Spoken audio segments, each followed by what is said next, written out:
అలసిన మీ శరీరానికి శక్తి, బలం, ఆరోగ్యం కావాలా? Second shilajit resin.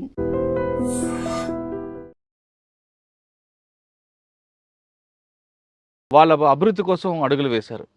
ఆ విధంగా అడవిలో కొంతకాలం పనిచేసిన తర్వాత కొంతమంది వేరే వేరే కారణాలతో బయటకు వచ్చిన వాళ్ళు, మరి కొంతమంది అరెస్ట్ అయ్యి జైల్లో ఉండి బెయిల్పై బయటకు వచ్చిన వారు పరిచయం చేసే కార్యక్రమంలో ఈ వారం మన గెస్ట్ పెద్దిరాజుల ప్రకాష్ అలియాస్ కళ్యాణ్ కుమార్.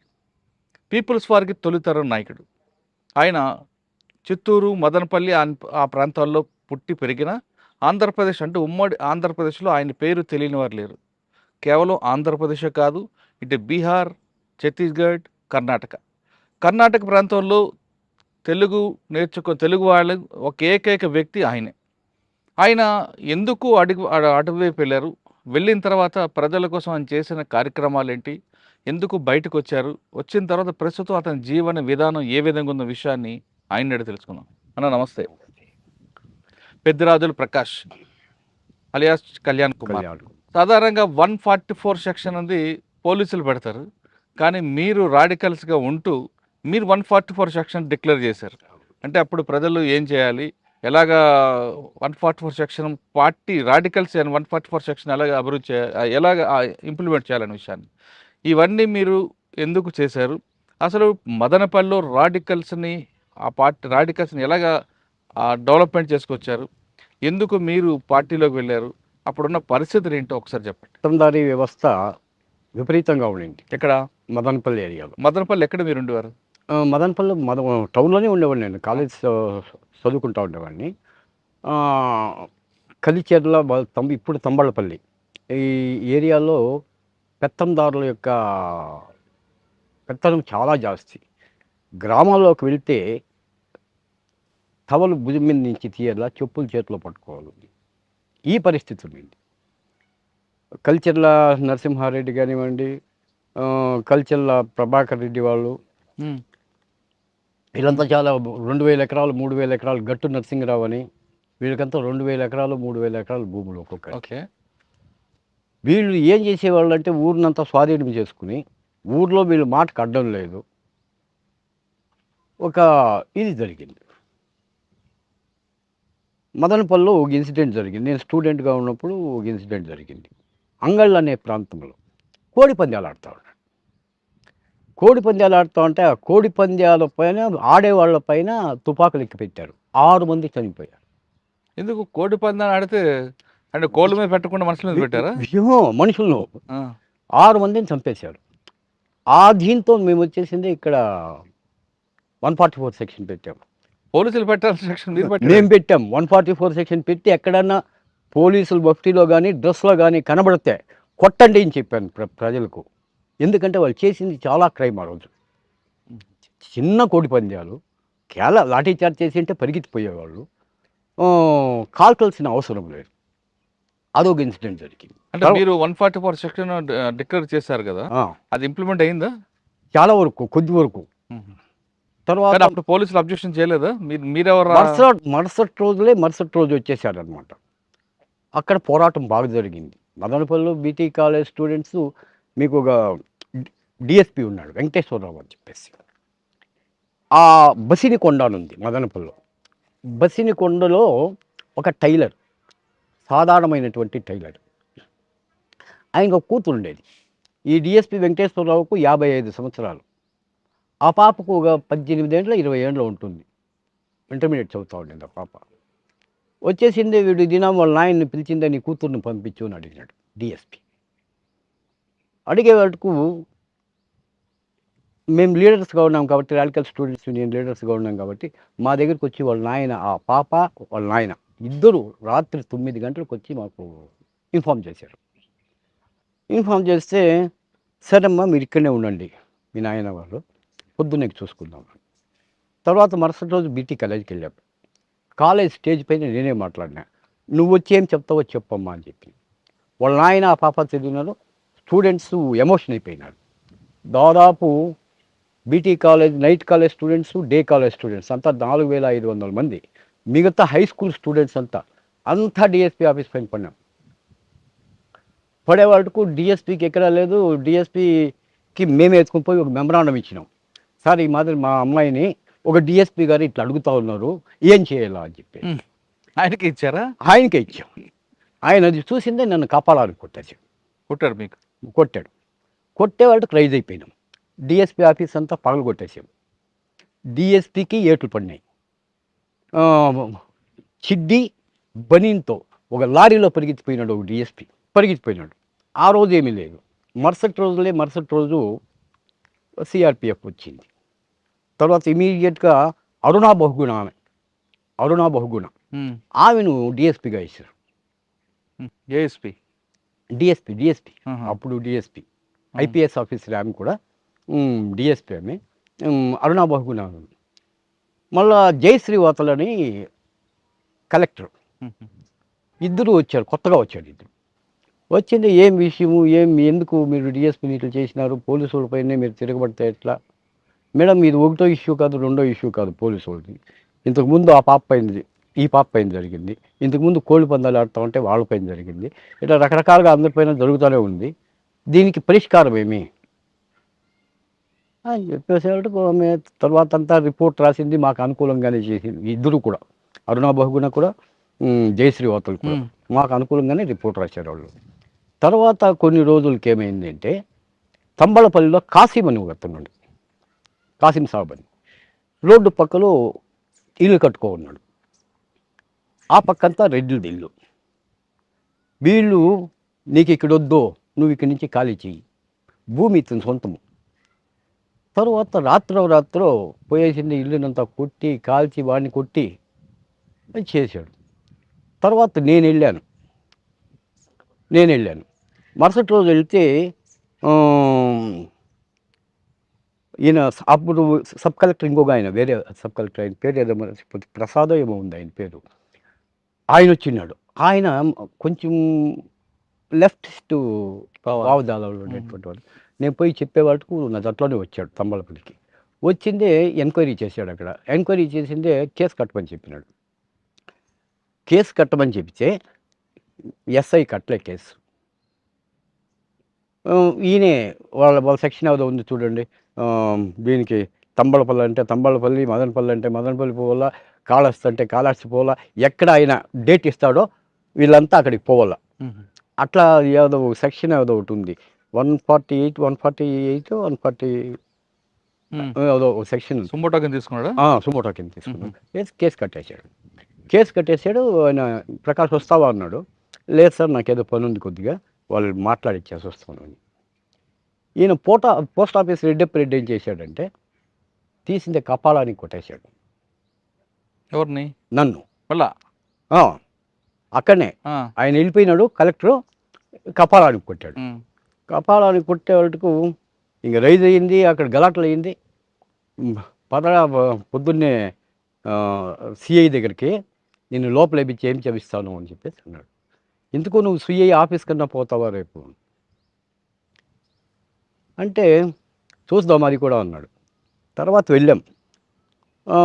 మా పాటికి మేము వెళ్ళిపోయాము, ఆయన పాటికి వాళ్ళు వెళ్ళిపోయినాడు. మరుసనాడు సిఐ దగ్గరికి కంప్లైంట్ ఇచ్చేదానికి వస్తూ ఉన్నాడు. మా వాళ్ళు చూసినారు, అక్కడనే స్పాట్లో సిఐ ఆఫీస్ దగ్గరనే స్పాట్లో వేసేసారు. మీరున్నారు అప్పుడు? నేను లేదు, స్పాట్లో లేదు. నేను ఆర్గనైజర్ ఓన్లీ, ఎప్పుడు కూడా నేను ఆర్గనైజరే. అంటే వాళ్ళకి చెప్పారు వేసామని? సో ఆర్గనైజరే నేను. తర్వాత దానిపైన కేసులు జరిగినాయి, కేసు కొట్టేసినారు, అదంతా అయిపోయిందండి. తర్వాత అప్పుడు నేను మదనపల్లి వదిలిపెట్టినా. అంతవరకు మదనపల్లిలో మా కార్యక్షేత్రంలో నేను రాడికల్ స్టూడెంట్స్ యూనియన్ లీడర్గా ఉండి, తర్వాత డిస్ట్రిక్ట్ జనరల్ సెక్రటరీగా ఉండి, బీటీ కాలేజ్ చైర్మన్గా ఉండి, ఇవన్నీ ఇక్కడ జరుగుతాయి. సో పార్టీ వాళ్ళు అప్పుడు ఇది నన్ను కర్ణాటకకి వెళ్ళిపోమన్నారు. ఫస్ట్ కర్ణాటకకు పొమ్మని చెప్పారు. కర్ణాటకకు పొమ్మంటే కర్ణాటకలో పోయినాడు. ఏ సంవత్సరం? 1983. అంటే 83లో మీరు కర్ణాటక వెళ్ళారు? కర్ణాటకకి. అంటే అంతవరకు మదనపల్లి, తంబళపల్లి, ఆ సరౌండ్ చిత్తూరు ఇదంతా ఉండే మనం. సరే ఇది జరిగిన కొన్ని రోజులకి ఏమైంది అంటే అక్కడికి పోయినాము. అక్కడ నన్ను స్టూడెంట్ ఆర్గనైజర్గా మెయిన్గా కర్ణాటక ప్రగతిపర విద్యార్థి కేంద్ర, ప్రగతిపర యువజన సంఘ, ఇట్లా ఆర్గనైజేషన్స్ ఉంటాయి. సరే మేము ఈ ఆర్గనైజేషన్స్ను డెవలప్ చేస్తూ ఉన్నాము. కాలేజీలకు పోయేవాళ్ళము, సో నేమ్ చేంజ్ అయిపోయింది ప్రకాష్, అక్కడనే కళ్యాణ్ కుమార్ అనేది. కర్ణాటక కళ్యాణ్ కుమార్. కళ్యాణ్ కుమార్, మిగతా అన్ని చోట్లను కళ్యాణ్ కుమార్.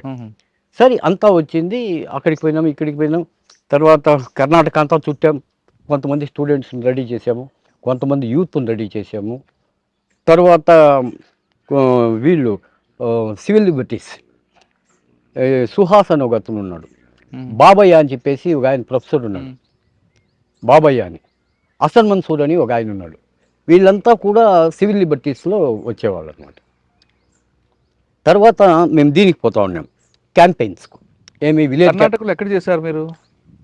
నేను బీదరు, కర్ణాటకలో ఫస్ట్ బెంగళూరు అయినాక కోలార్లో ఒక ల్యాండ్ స్ట్రగుల్ కూడా ఉంది, భూ పోరాటం కూడా ఒకటి ఉంది. ఎక్కడ అంటే హిందూపురం నుంచి ఇంకొంచెం వస్తే విదిరాసత్వం అని వస్తుంది. విదిరాసత్వం దగ్గర నాగేనహళ్ళి, అక్కడ చేసినాము. తర్వాత ఆ ఏరియాస్లోనే దొడ్డ కురుబూరు, చిక్క కురుబూరు చాలా ఉన్నాయి. అక్కడ చింతామణి ఏరియాలో కొంచెం చేస్తారు. ఈ నాగేనహళ్ళిలో ఒక ల్యాండ్ ఇష్యూ ఉండింది. ఏమంటే అక్కడ వెట్టి చాకరీనే, ₹1 ఒక సంవత్సరానికి మేమే చేస్తూ ఉంటాం, ఆర్గనైజ్ చేస్తూ ఉంటాం. వాళ్ళు పోతూ ఉండరు, వాళ్ళంతా ప్రోగ్రామ్స్ ఇస్తూ ఉండరు, ఇచ్చేస్తూ ఉండరు. సరే వాళ్ళు వస్తూ ఉండరు. ఈ ప్రాసెస్లో ఏమైంది, నేను కర్ణాటకలో ఇది బీదర్లో ఉన్నప్పుడు, బీదరు, రాయచూరు, గుల్బర్గా, సత్యమూర్తికిను ఈయనకు కొండపల్లి సీతారామయ్యకి ఇద్దరికి 3 ప్రపంచాల సిద్ధాంతం పైన గలాటాలు. ఏ సంవత్సరం అది? 1987, 88. ఓకే, వాళ్ళిద్దరి మధ్య విభేదాలు వచ్చాయి. సో విభేదాలు వచ్చినప్పుడు సత్యమూర్తి ఒకరిద్దరిని పిలుచుకుని వచ్చినాడు, కేఎస్ గారు కూడా ఒకరిద్దరిని పిలుచుకుని వచ్చినాడు. మేము అడిగింది ఏమంటే, మేము అత్యంత విలువైనటువంటిది మా ప్రాణం, ఈ ప్రాణాన్ని కూడా సాక్రిఫైస్ చేసి ఇక్కడికి వస్తే సిద్ధాంత రాద్ధాంతాల్లో మమ్మల్ని మీరు బలిస్తారా? చాలా స్పష్టంగా అడిగిన, నేనే ఆ క్వశ్చన్ రైజ్ చేసింది. మీ సిద్ధాంత రాద్ధాంతాల్లో 3 ప్రపంచాల యుద్ధం అన్నా జరిగింది, 3 ప్రపంచాల సిద్ధాంతం అన్నా ఉండి, 2 ప్రపంచాల సిద్ధాంతం అన్నా ఉండి. ఎందుకంటే ఇద్దరు విభేదాలు సిద్ధాంతాల పరంగా. ఆ సిద్ధాంత పరంగా ఇప్పుడు 3 ప్రపంచాల సిద్ధాంతం అంటే first world countries, second world countries and third world countries. First world countries అంటే imperialist countries, Russia, America. Second world అంటే ఇది అది బ్రిటను, ఫ్రాన్సు, జర్మనీ, జపాన్, ఇవన్నీ కూడా second world countries. Third world మనం ఇండియా, పాకిస్తాన్, బంగ్లాదేశ్ ఇంకా ఉన్నాయి కదా, ఇవన్నీ కూడా థర్డ్ వరల్డ్ కంట్రీస్. ఈ థర్డ్ వరల్డ్ కంట్రీస్ ఏం చేయాలంటే first world countries, second world కంట్రీస్ని చూసుకోవాలా, ఫస్ట్ వరల్డ్ కంట్రీస్ పైన యుద్ధం చేయాలి. అంటే ఏమి, అమెరికా వాడి కంపెనీలు, అమెరికా కొలాబరేషన్ కంపెనీస్ను బ్యాన్ చేయాలా, డిస్ట్రాయ్ చేయాలా, దానిపైన పోరాటాలు చేయాలా, ఆ ఫ్యాక్టరీలో ఉద్యమాలు లేవనెత్తల్లా. సో ఈ సిద్ధాంతం పైన వాళ్ళకి ఇద్దరికి గందరగోళం వచ్చింది. అంటే సత్యమూర్తి గారు సమర్థించారా, వ్యతిరేకించారా? సత్యమూర్తి గారే ఆ సిద్ధాంతాన్ని ప్రవేశపెట్టింది. కొండపల్లి గారు అయ్యలేదన్నాడు, అట్లా కాకూడదు అని చెప్పేసి. అట్లా కాకూడదు, అట్లా కాదు, ఈ సిద్ధాంతాన్ని ప్రవేశపెట్టింది సత్యమూర్తి గారు.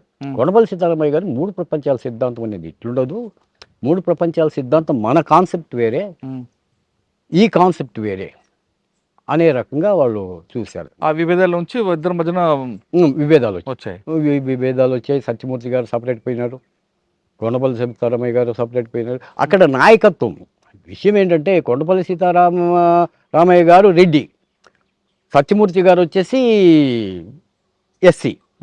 సో వీళ్ళిద్దరికి మీకు కులం ఉంది, దీంట్లో కులం పెట్టినారు అనేటువంటిది పెద్ద టాక్ ఉండింది అప్పుడు. పార్టీలో అప్పటికి కుల విభేదాలు కొద్దిగా ఉండింది, చాలా ఎక్కువ లేదు, కానీ లీడర్షిప్ కోసం కుల విభేదాలు ఉండింది. అసలు కులంకి వ్యతిరేకంగా పుట్టిన పార్టీ కులానికి నువ్వు సమాజంలో ఉన్నప్పుడు అన్ని అవలక్షణాలు వస్తాయి, ఏ అవలక్షణము కూడా ఏ పార్టీకి తప్పేలేదు. కానీ ఇక్కడ వచ్చినటువంటిది, ఇక్కడ ఒక విప్లవ పార్టీ అనుకుంటే, విప్లవ సిద్ధాంతాలు అనుకున్నాం, మనం పోతా ఉన్నాము, ఎంతోమంది చనిపోతూ ఉన్నారు మనోళ్ళు. మన ఇది ఆ సిద్ధాంతాన్ని సరిచేసుకుని ముందుకు పోవాలనా, లేకపోతే ఆ సిద్ధాంతాన్ని ఇంకొంచెం వికోపానికి తీసుకుని రావాలి. రెండోది ఏమైందంటే, పార్టీలో మిలిటెన్సీ జాస్తి అయిపోయింది. గణపతి వచ్చే వాళ్ళకు విభేదాలు జాస్తి అయిపోయింది, మిలిటెన్సీ జాస్తి. సిద్ధాంతం పక్కలో పెట్టేస్తారు, ఒక ఊర్లో పోతారు, ఒక చోట్లోనే కాన్సన్ట్రేషన్ చేస్తారు, వాళ్ళు ఎస్సీలు రెచ్చగొడతారు, మిగతా వాళ్ళు ఊరంతా అగైనిస్ట్ అవుతుంది. ఎందుకంటే ఇది అంచెలంచెలుగా ఉండేటువంటి కుల వ్యవస్థ కదా ఇది, నిచ్చెనమెట్లు. కాబట్టి ఇక్కడ ఒక కులం దగ్గరికి ఉండిపోయే వాళ్ళకి వీనికంటే కొద్దిగా అప్పర్ కులం కూడా వీడిని విభేదిస్తూ ఉండే, ఉమ్, నక్సలైట్లను కూడా విభేదిస్తూ ఉండే. ఈ మిలిటెన్సీ వద్దు అని మేము చాలాసార్లు చెప్పాము. ఈ మిలిటెన్సీ నుంచి ఇదైపోతుంది, మిలిటెన్సీ వద్దు, జనాల్లోకి పోదాం అని చెప్పి. రెండో విషయం ఏమైపోయింది, పార్టీలో పార్టీ పంతాన్ని మార్చలే. ఎందుకంటే ఆఫ్టర్ లిబరలైజేషను, గ్లోబలైజేషన్ వచ్చిన తర్వాత పార్టీ పంతాన్ని మార్చాలి కదా. ఉమ్, పార్టీ పంతానే మారలే. ఉమ్, ఎందుకంటే అంతకుముందు బీదరికం ఉండింది, ఉమ్, కావాల్సినంత బీదరికం ఉంది, ఉమ్, ఆహార ధాన్యాలు కొరత ఉండింది. అమెరికా వాడు బిచ్చం పెడితే మనం తీసుకుంటా ఉన్నాం, ఉమ్, అది పరిస్థితి మనకు. కానీ అట్లా స్టేజ్ నుంచి ఈ గ్లోబలైజేషన్, లిబరలైజేషన్ వచ్చిన తర్వాత కొంతవరకు మారుతూ వచ్చింది ప్రపంచం. ఈ మారే ప్రపంచానికి అనుగుణంగా వీళ్ళు మారలే. ఉమ్, మారకుండా అదే పంతాన్ని తీసుకుని పోవాలా, అదే పంతాన్ని చారు మజుందార్ అబద్ధం ఏం చెప్పినాడో, కాను సన్యాలు ఏం చెప్పినాడో, కోబాడ్ గాంధీ ఏం చెప్పినాడో, వీళ్ళు చెప్పిన సిద్ధాంతాన్ని తీసుకుని పోవాలా. దాంట్లో కొద్ది వరకు చంద్రపుల్లారెడ్డి గారు కొద్దిగా మార్చుకున్నాడు తన పంతాన్ని. ఉమ్, చంద్రపుల్లారెడ్డి గారు మార్చుకున్నాడు, కానీ ఇక్కడ మారలే. ఉమ్, ఎప్పుడైతే ఇక్కడ మారలేదో దాని నుంచి క్యాడర్ చాలామంది చనిపోతా వచ్చారు. ఒకప్పుడు ప్రజలకు నక్సలైట్లకు మంచి సంబంధాలు ఉన్నాయి, అవును, ఆశలు ఉన్నాయి, నక్సలైట్ల పైన విప్లవ భావాలు ఉన్నాయి. మేధావుల్లోకి మేము పోతూ ఉంటాం, మేధావులు మాకు సపోర్ట్ చేస్తూ ఉన్నారు.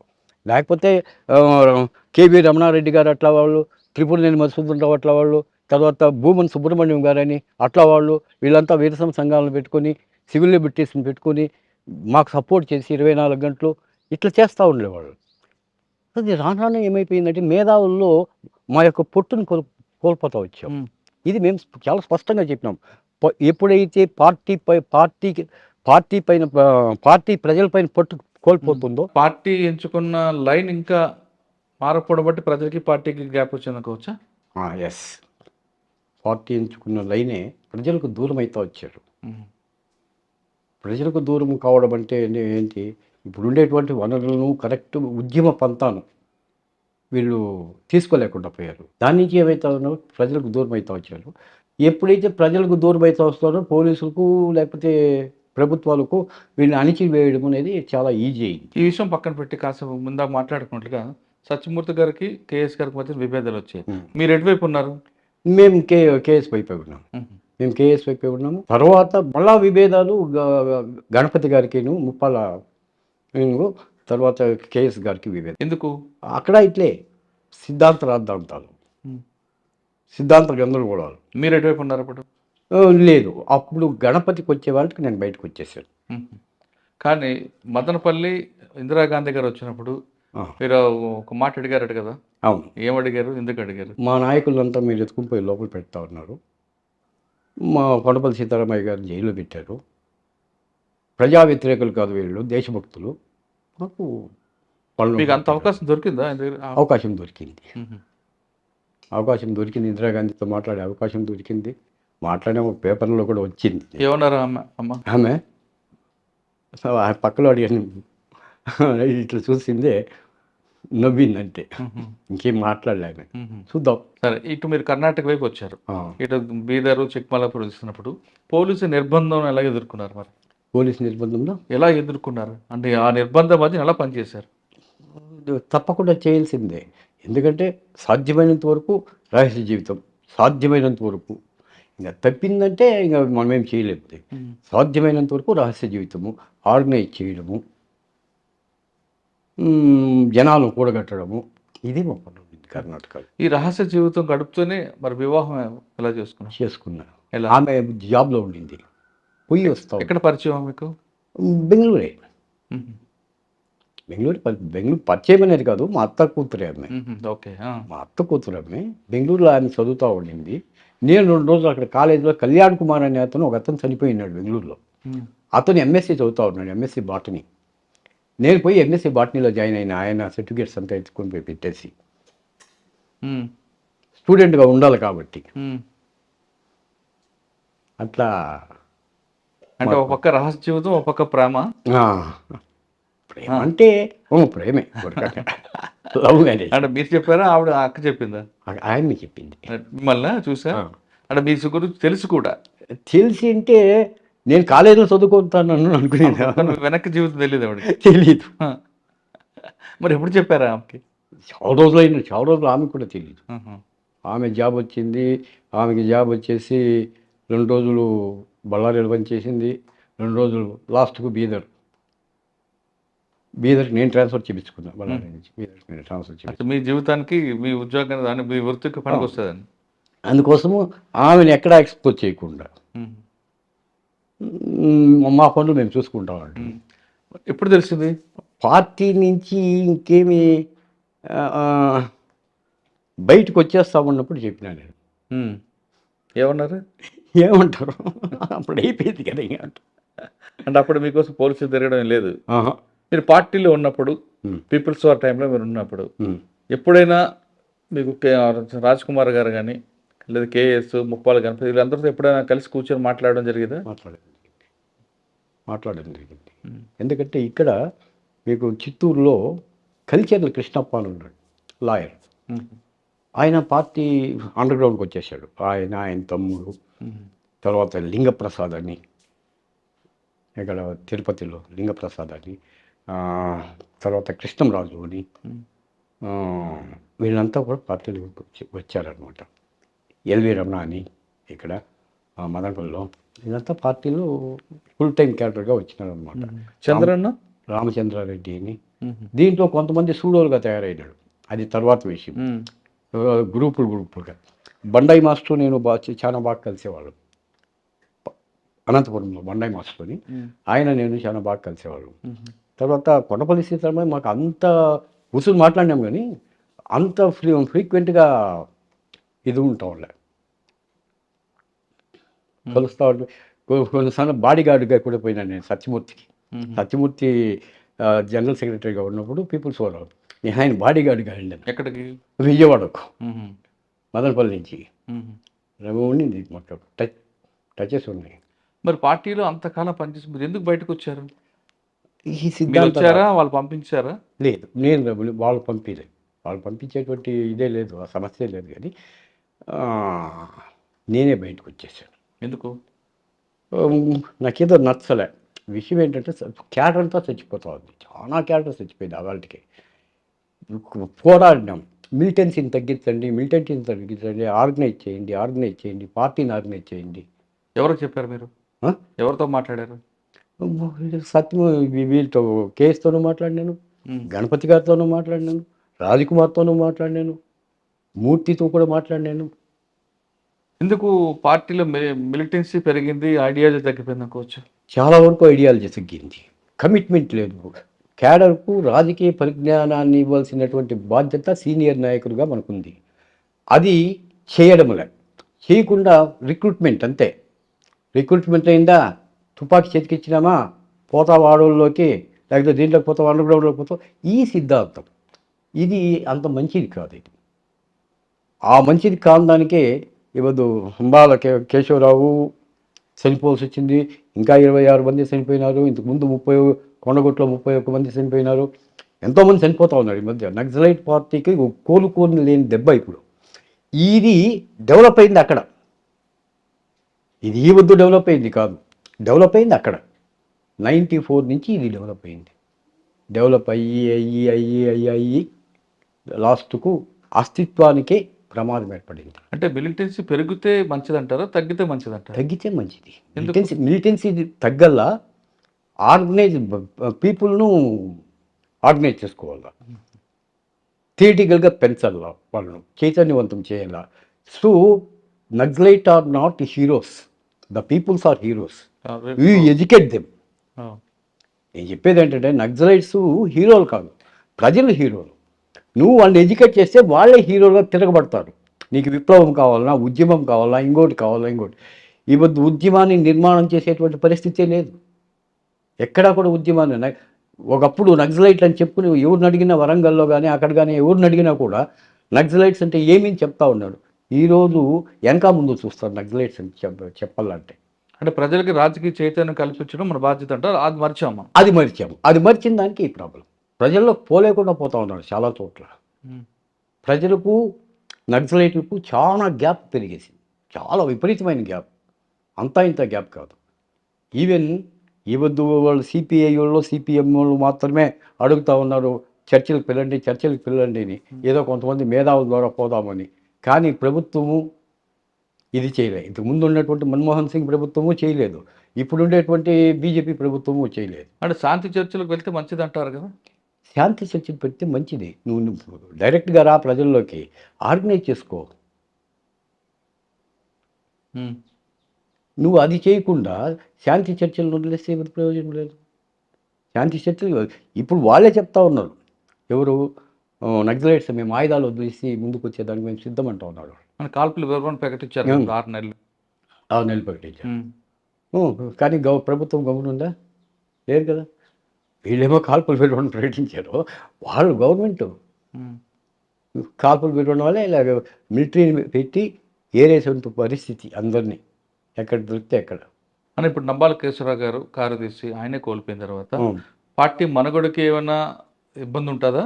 లేదు ఒక నాయకత్వం పోతే మరో నాయకుడు పుడతాడంట. నాయకుడు వస్తాడు, హింమా ఉన్నాడు, వీళ్ళంతా ఉన్నారు, లేకుండా కాదు, ఇంకా కొంతమంది ఉన్నారు సీనియర్ నాయకులు. కానీ ఒక పార్టీ జనరల్ సెక్రటరీని కోల్పోవడం అంటే పార్టీకి కోల్పోలేదు దెబ్బ. ఇది ఇప్పుడు మీరు చెప్తున్నట్టుగా వాళ్ళందరూ త్యాగాల మీద నడిచింది పార్టీ. అవును. ఇప్పుడు కాదని ఎవరు కాదని లేవు. అవును. మీరు అన్నట్లుగా మిలిటెన్సీ పెంచుకోకుండా ఐడియాలజీ పెంచాలి, రాజకీయ చైతన్యం కల్పించాలి మీరు అంటున్నారు. అదైతే జనాల్లో ఉంటే బాగుంటుంది. అవును. అది చేయడానికి వీళ్ళకి యూజీలు ఉన్నారు కాబట్టి, నిర్బంధం ఉంది కాబట్టి బయటికి రాలేకపోతున్నారు. ఈ సమయంలో పార్టీ లీగలైజ్ చేసి ఎలా ఉంటుంది? లీగలైజ్ చేస్తే చాలా బాగుంటుంది.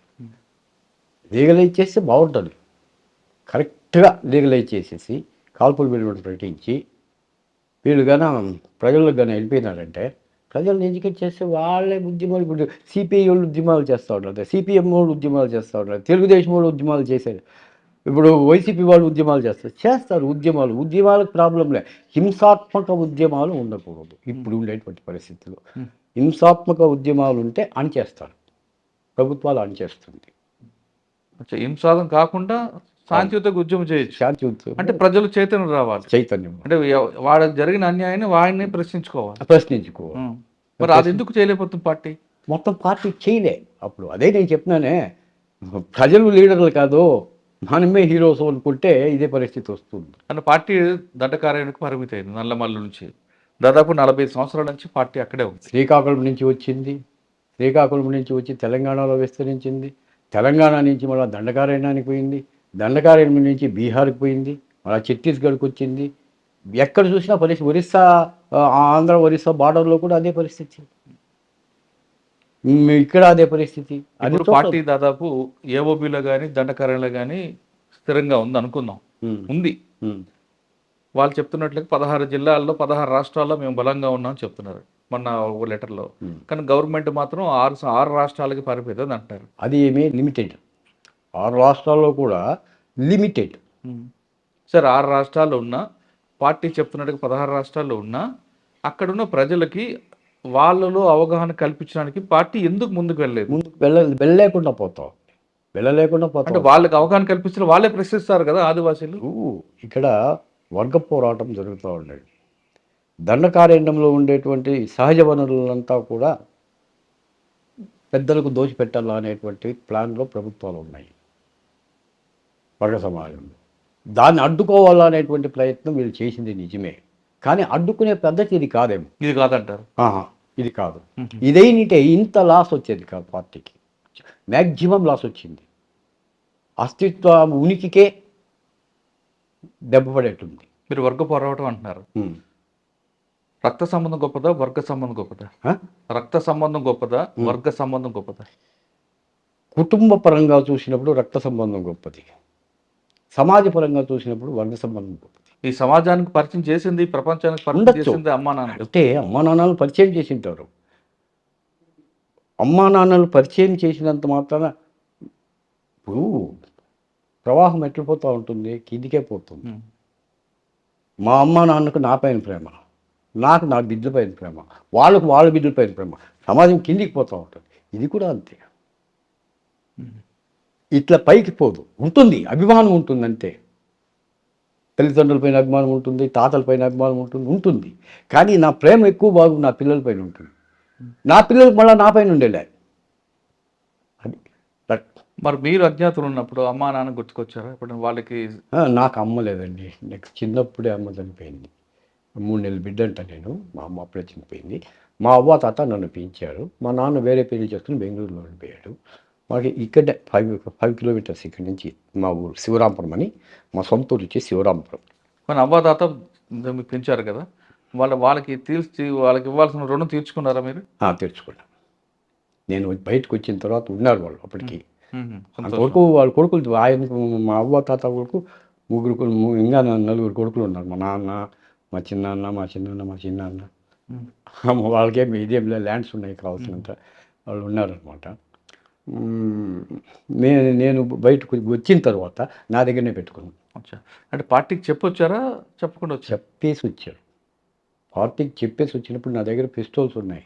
అది ఇచ్చి నా డబ్బు ఉండింది. అది ఇచ్చేసి నేను బయటకు వచ్చాను. వద్దు వెళ్ళొద్దు అని లేదా?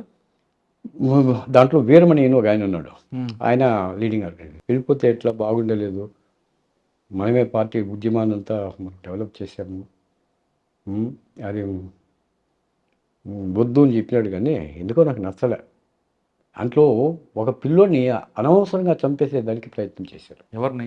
నాగనాథ్ కోరే. ఈ పిల్లోడు ఏం చేసినాడంటే వాడు ఇది అక్కడ పీవీకే ప్రగతిపరి విద్యార్థి కేంద్ర బీదర్లో. దాంట్లో వాడు మెంబరు. వాడు పిల్ల సమాచారం కొద్దిగా ఈ టేప్ రికార్డు ఒకటి జోబులో పెట్టుకుని ఇంకోటి కూడా వాడు స్టూడెంటే. ఆ టేప్ రికార్డు ఏరా అన్నాడు. ఇచ్చేలేదని దానికి వాడిని ఎత్తేయాలని చూసినాడు.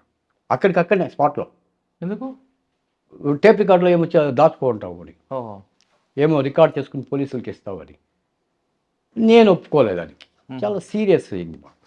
నేను ఒప్పుకోలేదు. నేను పార్టీ నుంచి నేను బయటికి పోతా ఉన్నాను. దాంట్లో ఏమన్నా రికార్డులు ఏమన్నా నెపంతో చంపేశారు. చంపేయాలని. ఇట్లా చాలామంది ఇన్ఫార్మర్స్ను కూడా ఇంతకుముందు తప్పుగా అర్థం చేసుకుని ఎత్తేసిన సందర్భాలు కూడా ఉన్నాయి. లేదని చెప్పలేదు. అది నాకు అసలు నేను చాలాసార్లు చెప్పిన వాళ్ళకు ఇది పద్ధతి కాదు అని. వినలేవాళ్ళు. సరే, అదొకటి మీకు బయటికి రావడానికి కారణం. బయటికి రావడానికి అది కూడా ఒక కారణం. అదే కారణం కాదు, అది కూడా ఒక కారణం. అచ్చా, బయటకు వచ్చాక మరి పోలీసులు మీ మీద నిఘా పెట్టడం లేదా? పెట్టినారు. మళ్ళా నేను సరెండర్ అయిపోయినాను నేను. ఎవరి దగ్గర? అప్పుడు డిఐజీ అరవింద్ రావు అని ఉన్నాడు. Sujatha Rao home secretary. సుజాతారావు మాకు కొంచెం రిలేషన్ కావాలి. ఎవరు? Home secretary. అప్పుడు హోమ్ సెక్రటరీ సుజాతారావు వాళ్ళు.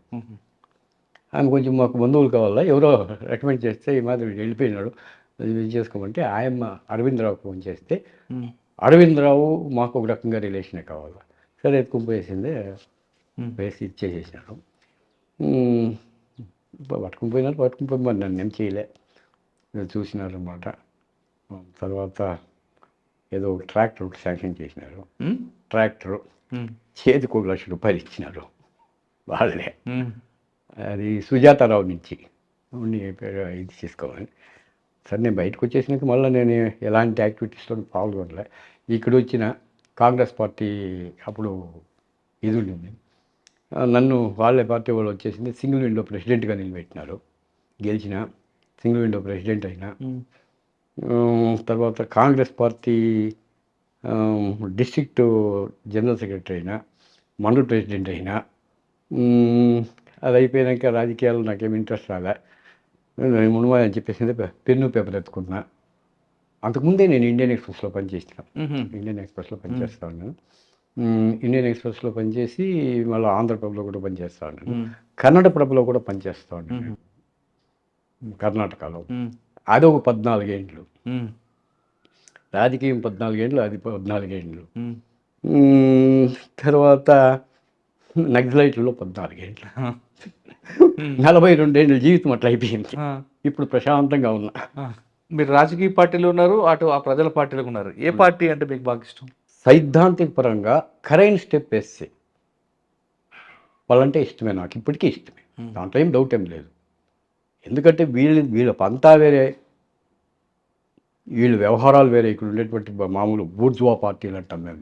ఈ బూర్జువా పార్టీల యొక్క వ్యవహారం వేరే, అది విప్లవ పార్టీలు.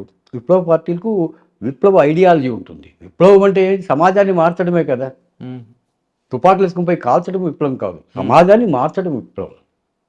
కానీ వాళ్ళు సాయుధ పోరాటం ద్వారా మనం భారతదేశం సాయుధ పోరాటం ఇప్పుడు కమ్యూనిస్టులు చెప్తా ఉన్నారు, సిపిఐ చెప్తుంది, సిపిఎం విప్లవం అనేది కావాలా, గ్రాడ్యువల్గా డెవలప్ కావాలా అని. సాయుధ పోరాటం ద్వారా భారతదేశం విముక్తి చేద్దాం అంటుంటారు కదా. అది అయ్యలేదు, అది ఇప్పుడు సాధ్యం కాదు. ఎందుకంటే ప్రభుత్వము ఇంతకు ముందున్నట్లు లేదు. టెక్నాలజీ డెవలప్ అయింది, వెపన్స్ డెవలప్ అయినాయి, ప్రతి ఒక్కటి డెవలప్ అయిపోయింది. ఈవెన్ వాళ్ళ ఇది కూడా ఏమంటాం మనము, పంతా కూడా మారింది, పంతా కూడా మారి గ్రామాల వరకు వస్తున్నారు, డెవలప్మెంట్ జరుగుతూ ఉంది. తర్వాత ఇవి చిన్న చిన్న సంస్కరణలు, వాళ్ళు పెద్ద సంస్కరణలు కాకపోయినా కూడా చిన్న చిన్న సంస్కరణలు వస్తూ ఉంది. వీళ్ళకి ఏదో అంతో ఇంతో ప్రజలకు ముట్టుతూ ఉంది. ఇవన్నీ కూడా ఉన్నాయి ఇప్పుడు ప్రభుత్వం దగ్గర. అందుకోసం ప్రజల్లో కూడా ప్రభుత్వం పైన పెద్ద వ్యతిరేకత లేదు. పార్టీ పరంగా వ్యతిరేకత, తెలుగుదేశం వాడు కాంగ్రెస్ను వ్యతిరేకించేది, కాంగ్రెస్ వాడు తెలుగుదేశాన్ని వ్యతిరేకించేది, ఇది సమస్య కాదు.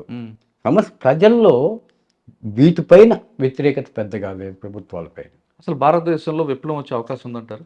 ఇప్పుడు రాదు. విప్లవ పంతా మారాల, విప్లవం యొక్క రూపం మారాల. రూపం మారితే వస్తుంది. అంటే ఒకటి ఇక్కడ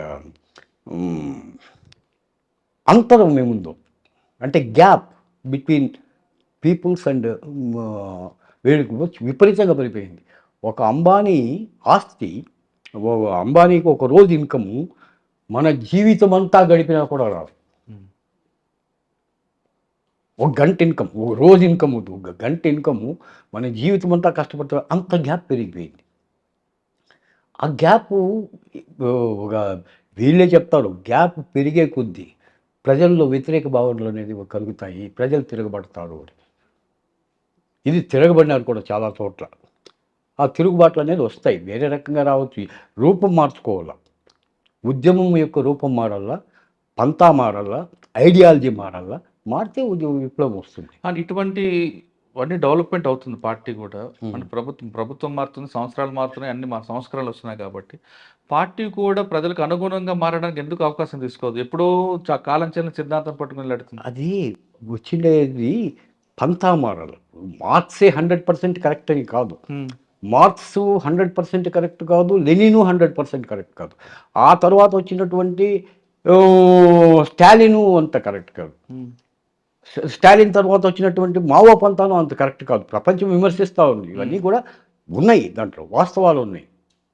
ఆ వాస్తవాలు ఉన్నంత మాత్రాన అదే కరెక్ట్ అనుకుంటే ఎట్లా? మారుతా, కాలానుగుణంగా మారాలి.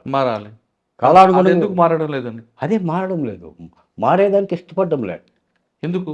పిడివాదం అదింది, ఆ పిడివాదం పోవాల. ఇప్పుడు పార్టీ లీగలైజ్ చేసి వచ్చే నష్టం ఏంటో అంటే 1977లో కొండపల్లి సీతారామయ్య కూడా ఇదే విధంగా లీగలైజ్ చేశారు కూడా, దానికి అప్పుడు విభేదం వచ్చింది కదా. అవును, అంటే ఒకటి వీళ్ళు లీగలైజ్ చేయొచ్చు పార్టీని. వీళ్ళు భయం ఏంటంటే, మేము బయటకు వచ్చినామంటే ఏదైనా ఉద్యమం చేస్తే ఈ బూర్జువాళ్ళు పెట్టి బతకరు, చంపేస్తారు, ఈ యొక్క వనరులన్నీ దోచేస్తారు, ఛత్తీస్గఢ్లో ఉండే వనరులన్నీ దోచేస్తారు, మేము దానికి తిరుగుబాటు చేయాలా, తిరుగుబాటు చేస్తే మమ్మల్ని చంపేస్తారు. ఇది వాళ్ళ పంత. నేను 2-3 ఫ్రెండ్స్ని కూడా అడిగిన, సింపథైజర్స్ను, ఏమి ఇట్లుంది కదా పరిస్థితి, హాయిగా ఏమి చేయాలి దీనికి అంటే, వాళ్ళు ఏం చెప్పినారంటే, ఇవంతా అయ్యలేదు, వీళ్ళు పంతా మారడం లేదు, ఇంకా పంతా మార్చుకోవాలి వీళ్ళు. పంతా మారితే ఉద్యమం సాధ్యమవుతుంది, విప్లవం అనేది కూడా సాధ్యం.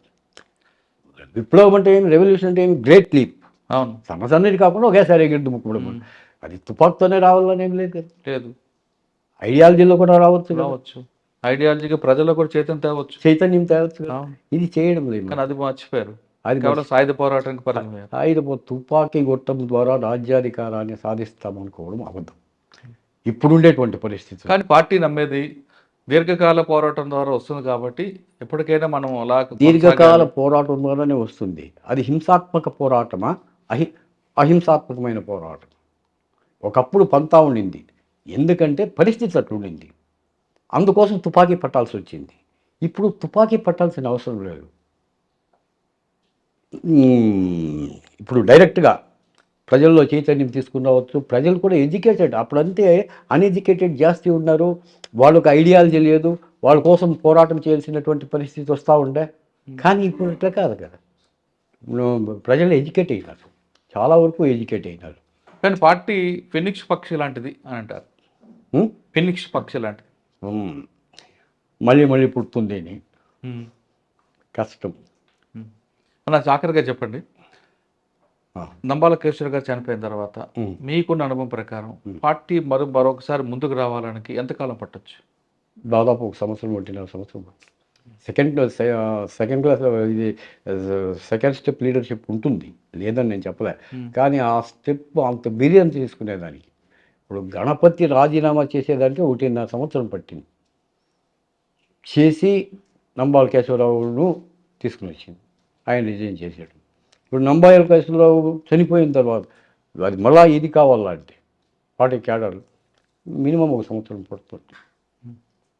ఆ సంవత్సరం కూడా ఎవరు ఎఫిషియెంట్ కాదు అనేది కూడా చూసుకోవాలి, పార్టీ నిర్ణయం తీసుకోవాలి. అని ఇంకొక ప్రశ్న చివరిగా, ఒకప్పుడు మీ కాలంలో సమాజం, ప్రజలు వాళ్ళ అభివృద్ధి కోసం పాటుపడే యువతను చూశారు మీరు, మీలాగా. అవును. కానీ ఇప్పుడంతా కూడా చెడు వ్యసనాలు, తాగడం, తిరగడం, బాధ్యత లేకపోవడం, సమాజానికి మనకేమి ఇచ్చిందని ప్రశ్నించే యువత జరిగింది. అటువంటి వాళ్ళకి మీరు ఇచ్చే మెసేజ్ ఏంటి? అంటే అలా విధంగా వెళ్ళమంటారా, లేదు మనకు సమాజం మనకేమి ఇచ్చింది కాకుండా మనం సమాజంకి ఏమి ఇద్దాం, మన బాధ్యత ఏంటి చేసుకుందాం అని చెప్తారా? అది నీకు దేశం ఏమి ఇచ్చింది అనేది కాదు, నువ్వు దేశానికి ఏమి ఇచ్చావు, సమాజానికి ఏమి ఇచ్చావు. సమాజంలో మన యొక్క పని మనం చేసుకుని పోవాలి, మన పని మనకి చేసుకుని పోవాలి. చేసుకుని పోతే సమాజం నీకు కావాల్సింది ఇస్తుంది. కాకపోతే కొన్ని అవకతవకలు ఉంటాయి, లేదని నేను చెప్పను, అంతా పర్ఫెక్ట్గా ఎక్కడా ఉండదు, అవకతవకలు ఉంటాయి. కానీ మనకిచ్చినటువంటి పని మనం సిన్సియర్గా, ఇప్పుడు ఒక ఎంఆర్ఓ ఉద్యోగం ఇచ్చింటాడు, నువ్వు లక్షల లంచాలను తెస్తే అది సమాజానికి ఉపయోగం కాదు కదా. ఒక బీఆర్ఓ ఉంటాడు, పెద్ద బిల్డింగ్లు కట్టాడు ఈ ఊరిలో విఆర్ఓలంతా, ఇట్లుంటుంది. ఇది కాదు కదా, మన వర్క్ మనం చేయాలి. మన వర్క్ మనం చేస్తా పోతే సమాజం మనకు కావాల్సింది ఇస్తుంది. కమ్యూనిస్ట్ సిద్ధాంతం కూడా అదే, నువ్వు సమాజం నీకు ఇస్తుంది, నువ్వు సమాజంలో ఒకడైపో. అది చేయడం కూడా, అది ప్రభుత్వాలకు అక్కర్లేదు, వీళ్ళకు అక్కర్లేదు, అట్లా తయారైంది. సమాజం మనకి ఏమి ఇచ్చిందని కాకుండా నువ్వు సమాజానికి ఏమి ఇస్తా అనే ధోరణిలో ఉంటే ఖచ్చితంగా నీకు ప్రతిఫలం లభిస్తుందంటారు కళ్యాణ్ కుమార్. పార్టీకి కూడా ఇప్పుడు నంబాల కేశవరావు గారు చనిపోయిన తర్వాత పార్టీ అంతరించిపోతుంది కూడా కాదు, కొంతకాలం పడుతుంది పైకి లేగడానికి. కానీ సాయుధ పోరాటం ద్వారా మనం ప్రజల్లో చైతన్యం తీసుకొస్తా ఉన్నది అది కాలం చెల్లని సిద్ధాంతం.